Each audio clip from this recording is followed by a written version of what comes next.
എൻ്റെ മനസ്സിലും പെട്ടെന്ന് ഓടി വന്ന ആ ഒരു ബുക്ക്, ആ ഒരു ഗ്രന്ഥമെന്ന് പറയുന്നത് 100 Greatest Thinkers of the World. 100 Thinkers who changed the history of the world എന്നുള്ള ഒരു ഗ്രന്ഥമുണ്ട്.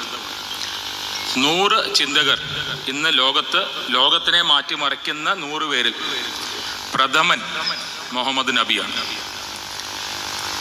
മുഹമ്മദ് നബിയെ പറ്റി നമ്മൾ സംസാരിക്കുമ്പോൾ എന്നെ സംബന്ധിച്ചിടത്തോളം എനിക്കൊരു കൂടുതലൊരു അട്രാക്ഷൻ ഉണ്ട്. എന്താന്ന് വെച്ചാൽ, മുഹമ്മദ് നബി എല്ലാ കാര്യങ്ങളും ഉള്ള പോലെ തന്നെ അദ്ദേഹം ഒരു ന്യായാധിപനായിരുന്നു. ഇപ്പം ഞാൻ ചെയ്യുന്ന ജോലി അനുസരിച്ച് നോക്കുമ്പോൾ എനിക്കൊരു ഇൻട്രസ്റ്റ് ഉള്ള ഒരു ഏരിയ ആണ്. നിങ്ങൾക്ക് അറിയുമെന്നറിയില്ല, യുണൈറ്റഡ് സ്റ്റേറ്റ്സ് ഓഫ് അമേരിക്ക, നമ്മൾ അമേരിക്ക USA എന്ന് പറയുന്ന അവരുടെ കോൺഗ്രസ് മുഹമ്മദ് നബിയെ റെക്കഗ്നൈസ് ചെയ്തിട്ടുണ്ട്. അതൊരു മുസ്ലിം മത പ്രവാചകൻ എന്നുള്ള നിലയ്ക്കല്ല, the first unified code of law അതിനെ റെക്കഗ്നൈസ് ചെയ്ത്, അതായത് ഒരു കോഡിഫൈഡ് ലോ എഴുതിയ അല്ലെങ്കിൽ ഉണ്ടാക്കിയ നിയമം, ലോകത്തിലെ ഏറ്റവും ആദ്യം കോഡിഫൈ ചെയ്തൊരു നിയമത്തിൻ്റെ ഒരു ആളെന്നുള്ള നിലയ്ക്കാണ് അദ്ദേഹത്തിനെ United States of America recognise ചെയ്തിരിക്കുന്നത്. അപ്പോൾ മുഹമ്മദ് നബി എന്ന് പറയുമ്പോൾ ഞാൻ വായിച്ച അത്രയും, ഞാൻ പറഞ്ഞല്ലോ എനിക്ക് എൻ്റെ എക്സ്പോഷർ വളരെ കുറവായിരിക്കാം, പക്ഷെ ഞാൻ ആ ഗ്രന്ഥം വായിക്കുകയും എനിക്ക് ഇൻട്രസ്റ്റ് ഉള്ള ചില കാര്യങ്ങൾ എൻ്റെ മനസ്സിൽ ഓർമ്മയുള്ളത് ഞാൻ നിങ്ങളുടെ അടുത്ത് ഷെയർ ചെയ്യാൻ ഉദ്ദേശിക്കുകയാണ്. 571 AD എന്നോ മറ്റോ ആണ് അദ്ദേഹം ജനിച്ചത്. 1062 കൊല്ലമാണ് ജീവിച്ചെന്നാണ് എൻ്റെ ഓർമ്മ. 63. ഈ 63 കൊല്ലം ഒരു സാധാരണ ഒരു മനുഷ്യൻ്റെ ആയുസ് എന്ന് വെച്ചാൽ എനിക്കിനി അടുത്ത ഒരു 10-12 കൊല്ലമേ ഉള്ളൂ അതിലേക്കെത്താൻ. അതിനുള്ളിൽ ഒരു കാലഘട്ടത്തിൽ അല്ലെങ്കിൽ എത്രയോ സെഞ്ചുറീസ് ചെയ്യാൻ പറ്റുന്ന കാര്യങ്ങളാണ് അദ്ദേഹം ചെയ്തത്. അദ്ദേഹത്തിൻ്റെ പ്രസക്തിയും അത് തന്നെയാണ്. അത് മുസ്ലിം വേൾഡിൽ മാത്രമല്ല, എല്ലാവരിലും. എന്നെ പോലെ, ഞാനൊരു മുസ്ലിം അല്ലാന്നിട്ട് പോലും മുഹമ്മദ് നബി എന്നെ ഇൻഫ്ലുവൻസ് ചെയ്യുന്നത് ഒരു പെർട്ടിക്കുലർ ഒരു ഏരിയയിൽ മാത്രമല്ല, ഒരു മുസ്ലിം മത പ്രവാചകൻ എന്നുള്ള നിലയ്ക്കല്ല. ഞാനിങ്ങനെ അദ്ദേഹത്തിൻ്റെ ജീവിതം വായിക്കുമ്പോൾ നമ്മൾ തിരിഞ്ഞു നടക്കേണ്ട ഒരു സമയമാണ്. കാര്യം 1400 കൊല്ലം മറ്റുമായി അദ്ദേഹം നമ്മളെ വിട്ടുപോയിട്ട്. എന്നാലും അതിൻ്റെ പ്രസക്തി എന്താണെന്ന് ആലോചിച്ച് കഴിഞ്ഞാൽ, അദ്ദേഹം തൊടാത്ത ഒരു മേഖലയില്ല, ഒരു മേഖലയുമില്ല. നമ്മൾ അദ്ദേഹത്തിൻ്റെ ജീവിതത്തിലൂടെ തിരിഞ്ഞു നടന്നാൽ, അദ്ദേഹം ഒരു അനാഥ ബാലനായി തുടങ്ങി, അദ്ദേഹം ഒരു ആട്ടിടനായ ഒരു മുഹമ്മദ്, വ്യാപാരിയായ മുഹമ്മദ്, ഒരു ഭർത്താവായ മുഹമ്മദ്, സൽപുത്രനായ മുഹമ്മദ്, ഒരു താത്വിക ചിന്തകനായ മുഹമ്മദ്, ഒരു ഹ്യൂമൻ റൈറ്റ്സ് എന്ന് നമ്മൾ ഇന്ന് പറയുന്ന മനുഷ്യാവകാശ പ്രവർത്തകനായ മുഹമ്മദ്, അങ്ങനെ എല്ലാ ഫാസറ്റിലും പടയാളിയായ മുഹമ്മദ്, സർവ സൈന്യാധിപനായ മുഹമ്മദ്,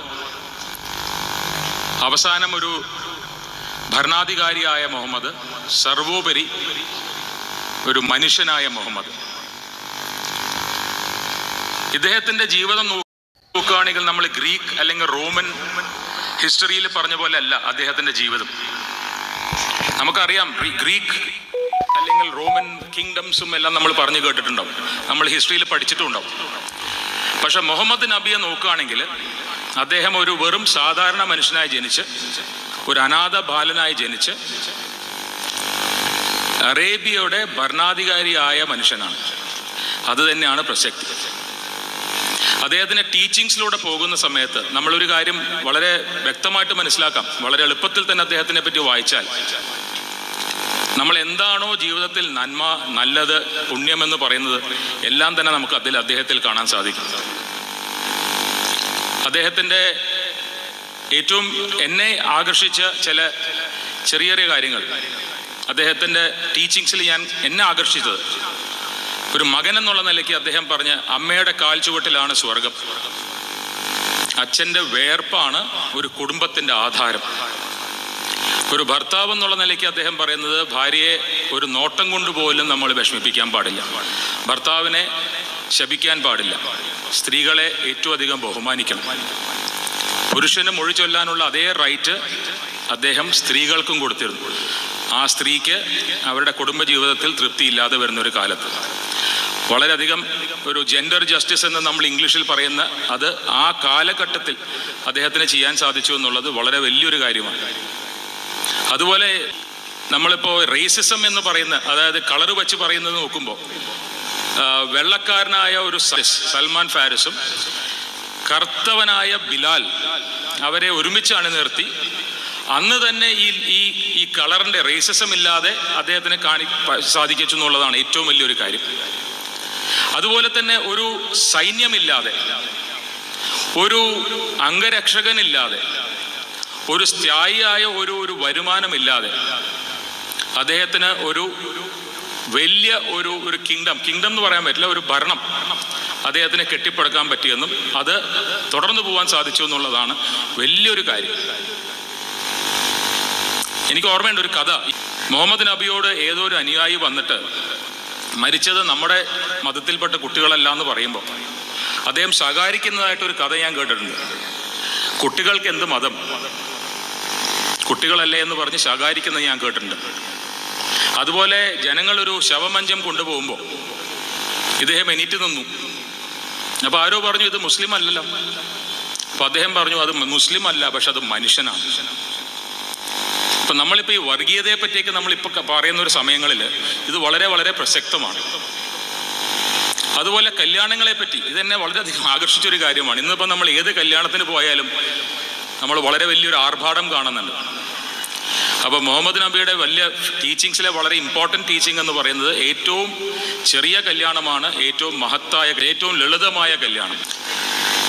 അപ്പോൾ ഈ ടീച്ചിങ്സ് ഇദ്ദേഹത്തിൻ്റെ ജീവിതത്തിലൂടെ നമ്മൾ നടന്നു പോകുമ്പോൾ ഈ പറഞ്ഞ പോലെ അനാഥ ബാലൻ എന്ന് തുടങ്ങി ഒരു വലിയ ഭരണാധികാരി വരെ എത്തുന്ന ഒരു കാലഘട്ടം നമ്മൾ നടന്നു പോകുമ്പോൾ വെറും 62 63 കൊല്ലം ജീവിച്ച ഒരാളെന്നുള്ള നിലയ്ക്കല്ല, ഒരു കാലഘട്ടം, ഒരു ഈറ, എത്രയോ സെഞ്ചുറീസ് കൊണ്ട് ചെയ്യാൻ പറ്റുന്ന കാര്യങ്ങളാണ് അദ്ദേഹം ഈ ചെറിയൊരു ആയുസ്സിൽ ചെയ്ത് തീർത്തത്. അത് തന്നെ ആയിരിക്കണം നമ്മൾ ഇന്നും അദ്ദേഹത്തിൻ്റെ പേരെടുക്കുമ്പോൾ വളരെ വലിയ ചർച്ചാ വിഷയമാവുന്നത്.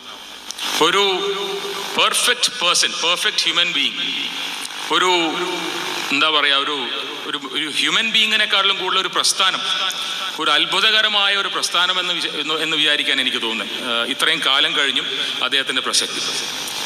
അപ്പോൾ എനിക്ക് അറിയുന്ന ചെറിയ കാര്യങ്ങൾ ഞാൻ പറഞ്ഞു എന്നേ ഉള്ളൂ. എനിക്ക് വളരെയധികം ഇൻട്രസ്റ്റ് ഉള്ള ഒരു ഏരിയ ആണ് തിങ്കിങ് എന്നുള്ള പ്രോസസ്സിൽ. തിങ്കർ എന്നുള്ളൊരു കോൺസെപ്റ്റിൽ ഇദ്ദേഹത്തിനെ ഒരു വലിയൊരു ചിന്തകൻ എന്നുള്ള നിലയ്ക്ക് എന്നെ വളരെയധികം ആകർഷിച്ചിട്ടുള്ളതാണ്.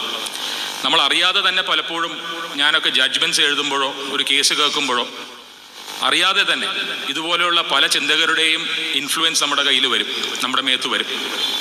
അറിഞ്ഞുകൊണ്ടാവണം എന്നില്ല. കരുണ, എല്ലാവരോടും കരുണ കാണിക്കണം. ഈ കരുണ എന്നുള്ളൊരു കോൺസെപ്റ്റ് ഏറ്റവും അധികം നമ്മൾ ആദ്യം കാണുന്നത് മുഹമ്മദ് നബിയിലാണ്. നിങ്ങളുടെ അയൽക്കാരൻ ഭക്ഷണം കഴിച്ചിട്ടില്ലെങ്കിൽ, അത് ഏത് മതവും ആയിക്കോട്ടെ, നിങ്ങൾ ഭക്ഷണം കഴിക്കരുത് അല്ലേ? അങ്ങനെയല്ലേ പറഞ്ഞു തന്നിരിക്കുന്നത്. അതുപോലെ തന്നെ ഒരു ഓർഫൻസ് എന്ന് പറയുന്ന കുട്ടികളെ കാണുമ്പോൾ നമ്മുടെ സ്വന്തം കുട്ടികളെ ലാളിക്കരുത്, കാരണം അവർക്കൊരു വിഷമം വരരുത്. എത്ര ഉന്നതമായ ഒരു തോട്ട് പ്രോസസ്സാണെന്ന് ആലോചിച്ച് നോക്കും. നമ്മളൊന്നും ആലോചിക്കണം എന്നില്ല.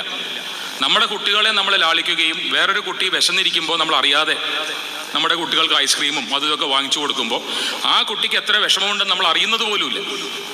അതിനെപ്പറ്റി നമ്മൾ ചിന്തിക്കുന്നില്ല. അന്നത്തെ കാലത്ത് മുഹമ്മദ് നബി പറഞ്ഞു, നിങ്ങൾ അങ്ങനത്തെ കുട്ടികളെ കാണുമ്പോൾ നിങ്ങളുടെ കുട്ടികളെ കൂടുതൽ ലാളിക്കരുത്. അത് കുട്ടികളോട് ഇഷ്ടമില്ലാത്തതുകൊണ്ടല്ല, ആ കുട്ടിയോടുള്ള സ്നേഹമാണ് നമ്മൾ കാണിക്കുന്നത്. വളരെ ഉന്നതമായ ഒരു ഫിലോസഫിയാണത്. അതും മുഹമ്മദ് നബി പറയുന്നുണ്ട്, ഒരു വിശ്വാസിയുടെ ഏറ്റവും ഇമ്പോർട്ടൻ്റ് എന്ന് പറയുന്നത് നോളജാണ്.